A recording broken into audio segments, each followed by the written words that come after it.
Hi everyone, Victor Kumar here. We are heading into 2026 and the conversation around the property circles has fundamentally been about growth. But in 2026, growth alone won't keep you in the game. Today, I want to talk about cash flow and why cash flow is no longer a bonus. It is your ultimate defensive shield in 2026.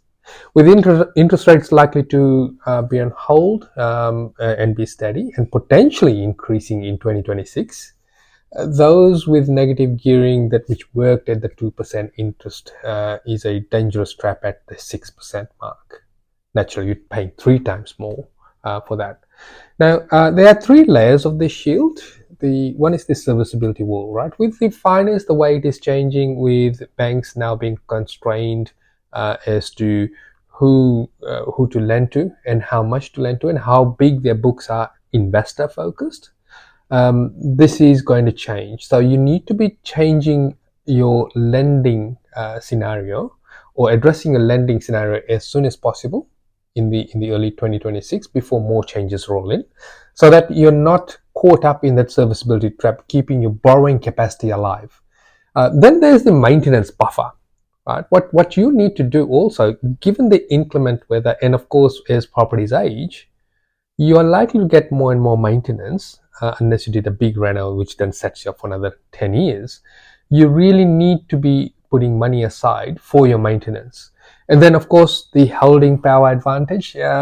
This is where you would want to set aside buffers that allows you, should you lose your job, should your rents not come in on time, it allows you to hold onto your portfolio and not have to do a fire sale. So finding the sweet spot in terms of your balanced portfolio, in terms of maintenance, in terms of buffers, in terms of your serviceability, is making sure that you are not chasing the yield only trap. Even though I'm saying that yield should be a focus, cash flow should be a focus, you should also be still chasing growth, but also balancing it out with good cash flow.